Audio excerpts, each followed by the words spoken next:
Chapter 2, Behavior Modification. What influences behavior? Well, the environment, for one. The environment can influence all sorts of things, including physical activity. If there are no places to be active, it's part of the environment. Nutrition, if there are no places to get healthy food, that would be part of the environment. Your brain and your habits also influence behavior. For example, if you are in the habit of um, taking the elevator instead of the stairs, then that habit means that you're doing less physical activity during your day, and that can affect your health. So your brain and habits can affect it. Barriers to change. Sometimes there are barriers that prevent you from changing your behavior.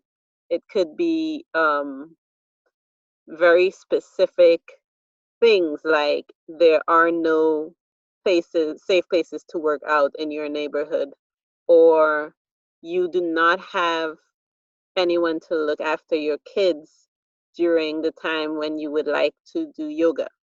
So a lot of times there are barriers that can prevent or can affect how easy it is to change behavior, and sometimes you really have to just work around them or find solutions to these barriers. Self-efficacy and motivation. Self-efficacy is the degree to which one believes in his or her ability to achieve something. It has a powerful influence on behavior. Self-efficacy is basically if you believe that you can do it, then you will actually try to do it. If you do not in any way think that's even possible, you will not even try. That's self-efficacy in a nutshell. Motivation is the drive, desire, and will to do something. It may be internal or external. Internal motivation is where you do it because you love it, or you do it because you have some deep internal reason for doing it. For example, you want to eat healthy and exercise because you have diabetes. Well, diabetes runs in your family and you do not want to get it yourself. And you want to make sure that you avoid diabetes and prevent it through your behaviors, and that the next generation after you, your children and your children's children, can also learn these healthy behaviors and prevent diabetes. So that's a big internal motivation.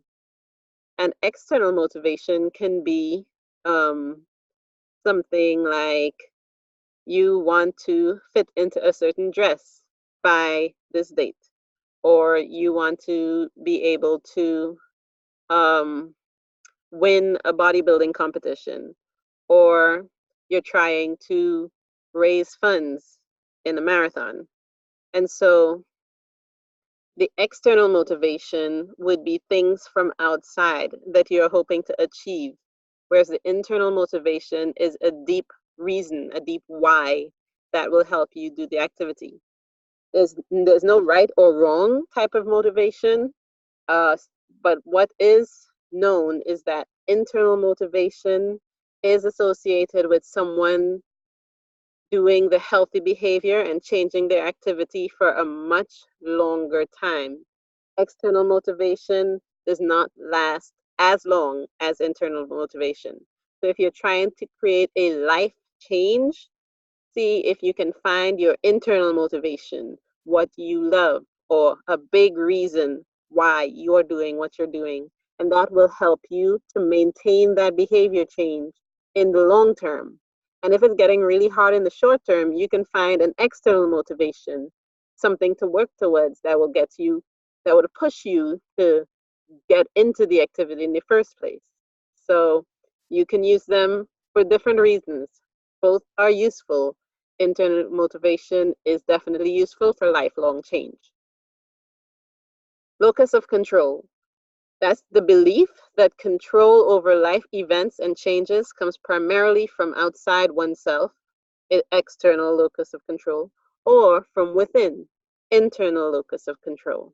So if I have an internal locus of control, that means I believe that I control my health and well being, and that the things I do make a difference to my health and well being. So I am more likely to take actions that will improve my health and well being because I believe that I have some control over it. What I do actually makes a difference. And then if someone has an external locus of control, they believe that their health and well being may be related to external factors. For example, if I had an external locus of control, I'd probably think that the doctor is the person who's in charge of my health and well being. So if they need me to be healthier, they need to prescribe a medication, and then my medication is going to make me healthy. And nothing I do is necessarily going to make a difference because I'm not the one in control. The doctor is the one who decides if I'm healthy or not. So you can see how an external locus of control versus an internal locus of control can really affect what people actually do. And internal is more effective with regards to behavior changes. Changing a behavior. So there's different ways to change a behavior. 5 versions of doing that. One can be you're stopping a negative behavior. Another one is you're preventing a relapse to a negative behavior. A third one is you're trying to develop a positive behavior. Or 4, you're trying to strengthen a positive behavior. And 5, you're trying to maintain a positive behavior. As much as possible, adding a positive behavior is better than focusing on a negative behavior. So developing, strengthening, and maintaining tend to work better to help change in a healthy way. Behavior change theories are methods that have been studied that can be used to help with behavior change. 5 of them are: 1, learning theories. That states that most behaviors are learned and maintained under complex schedules of reinforcement and anticipated outcomes. 2, a problem-solving model, which proposes that many behaviors are the result of making decisions as the individual seeks to solve the problem behavior. 3, social cognitive theory. This theory states that behavior change is influenced by the environment, self-efficacy, and characteristics of the behavior itself. 4, humanistic theory of change. This proposes that people are unique in the development of personal goals, with the ultimate goal being self-actualization. Another way to say self-actualization is becoming your best self. 5, trans-theoretical model. This model proposes that change is accomplished through a series of progressive stages in keeping with a person's readiness to change. You can learn a lot more about these. So when you read your chapter, you're going to get more into detail of each theory, and that's going to be very handy for your discussion questions. So please read the chapter about the behavior change theories, read about them, and today we're going to focus a lot more on the trans-theoretical model. The trans-theoretical model proposes 6 stages of behavior change. The first stage is pre-contemplation. As we're going through this, I'm going to use the example of perhaps someone who is a smoker, and smoking being the habit or the behavior that the person needs to change in order to be healthier. So a person in pre-contemplation stage is someone with no intention of changing yet. They're unaware of or in denial about a problem. So for a smoker, that is someone who is completely fine with smoking. They have no intention to change. They don't really believe it makes a difference into how well they are, how healthy they are, and they like it. So they're not even thinking of changing. Contemplation recognizes that there may be a problem and starts to see a need for change. So maybe the smoker found out something, or someone they know had a health scare, and they're starting to think, well, maybe I need to figure out how to quit smoking. I don't think this is something I want to do for the rest of my life, or I think this is probably pretty dangerous and I need to learn to stop. So the person is thinking about quitting smoking, which is healthy behavior, which is changing towards a more healthy behavior, but they haven't done anything about it yet. They're just thinking about it. That's the contemplation stage. Preparation. The person starts to focus on what can be done and on developing a plan. So our smoker is starting to think, to research what are some effective methods to help people quit smoking? What are some organizations that they can join or groups they can join that can help quit smoking? Perhaps they're trying to figure out maybe what are some products that are out on the market that can help them.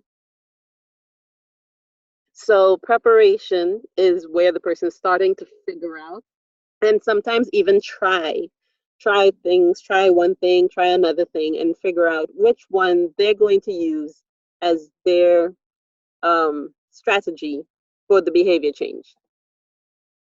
The fourth stage is action. Action is when the person executes the plan. They may publicly state a desire to change, they enlist help and set realistic goals. Action is where they actually do the thing. So our smoker has figured out that there is a quit smoking counseling line that they want to use. And they've also decided that they're going to use nicotine gum so they can minimize their withdrawal symptoms during this process. And they have started the plan. So they bought their gum, they've talked to the counselor, and they are ready and they are doing it. They've started to do it. Maintenance. Maintenance works to prevent relapse and continue the gains. In this stage, after completing 6 months or more without relapsing into old habits. So our smoker maybe tried, they started the action, they probably relapsed, they probably fell off their plan, and then they got back on the plan. But once they've maintained their plan to quit smoking, and once they have actually quit smoking for 6 months or more, now they're in the maintenance phase. It's still not easy. They still get urges. It's something they intentionally need to do to prevent relapse, but they're getting better at it. 6 months in, they know they can do it. They've been doing it. So maintenance is the word here. Termination. The new behavior is ingrained and ongoing. So this person has quit smoking for many years now, so much so that smoking isn't a habit anymore. They don't think about it. They don't desire a cigarette whenever they're stressed out. They've developed other coping mechanisms. Maybe when they're stressed out, they do breathing exercises out of habit instead of grabbing a cigarette, So termination is after several years. Sometimes it's 5 years, it could be 10, 15, it depends on the habit and how much ingrained it was in the person. But termination is when they no longer think about it, when it's no longer a part of their lives, and the new change, the healthier behavior, is already how they live and no longer something they have to actively think about to do. Processes of change. Applying appropriate processes at each stage of change enhances the likelihood of changing behavior permanently. You can read more about the processes of change and how each one relates to each stage in your textbook in chapter 2. There's a table that lists out all the stages of change. That's table 2.1. all the stages of change and all the processes are listed out under it that can help them get from one stage to the next. If they practice those processes, it will help them build and move from preparation stage to action stage. It'll help them support the action stage until they get to maintenance stage. These processes are very useful in helping people to change the behavior. Here are the 14 most common processes. Consciousness raising, obtaining information about the problem so you can make a better decision about the problem behavior. Social liberation, external alternatives that make you aware of the problem behaviors and make you begin to contemplate change. Self-analysis, looking at reasons for continuing versus discontinuing behavior. It's like looking at the pros and cons. Emotional arousal, experiencing and expressing feelings about the problem and its solutions. Positive outlook, taking an optimistic approach from the beginning and believing in yourself. Commitment, accepting the responsibility to change and belief in your ability to do so. Being accountable.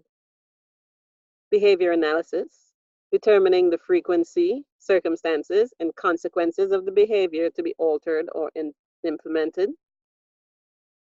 Goals, goal setting to motivate change in behavior.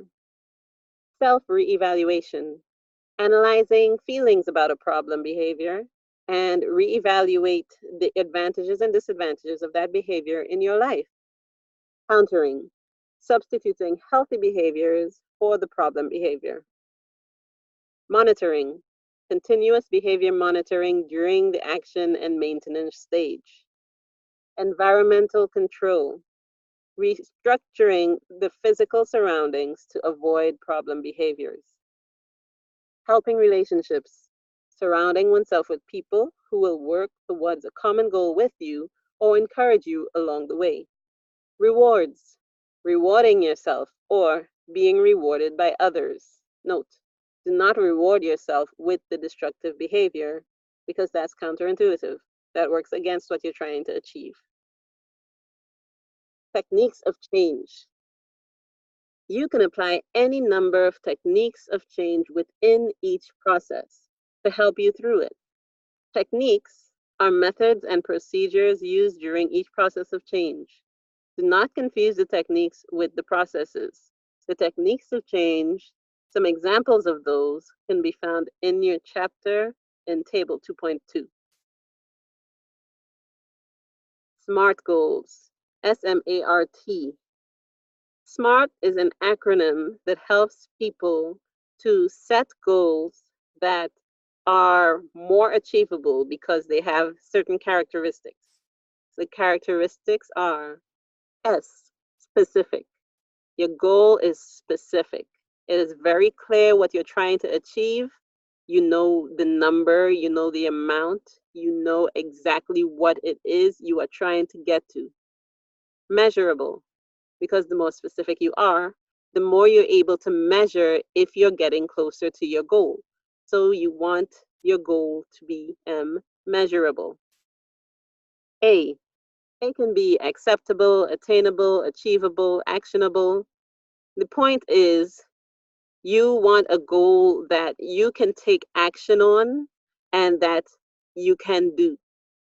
The action has to be specific. The action has to feel like you're making progress, and you need to know that it is working for you. R, realistic, realistic or relevant. Realistic means it can be done. It can actually be done.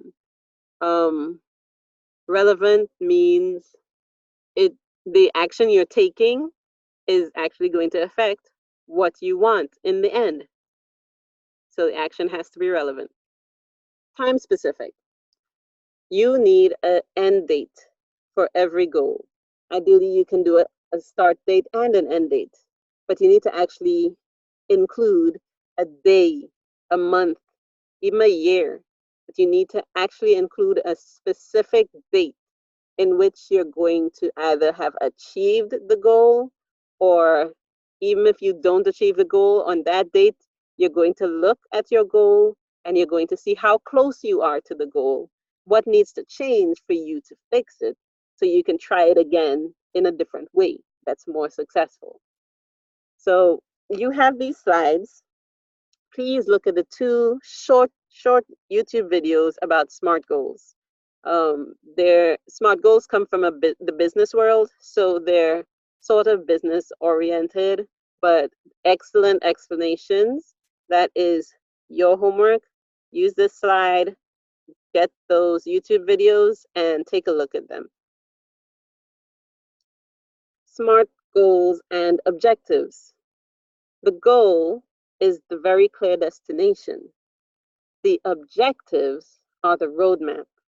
What are some specific steps or actions you need to take to achieve that goal? So the objectives break the goal down even further into bite-sized, manageable actions.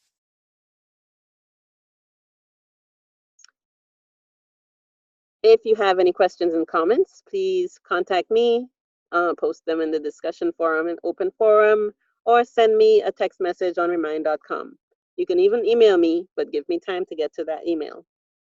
The Chapter 2 discussion forum questions are: which of the 5 behavioral theories we learned about in this chapter do you think would work best for you, and why? Now, we didn't go really deep into the behavioral theories because that is for you to read in Chapter 2. You'll need to read those in order to answer this question well. Remember, your discussion forum questions are your way of telling me that you've read the chapter and that you've shown up this week. So definitely get on to reading the chapter and answer these discussion questions by the deadline. And thank you. That's it for Chapter 2. Remember to watch those videos and remember to do your Chapter 2 activity. There's a second video, a separate video on how to do your Chapter 2 activity, because that is the most important activity of the semester. It sets the entire foundation for what you'll be learning. So be sure to find that video on the course page, and I'll see you next time.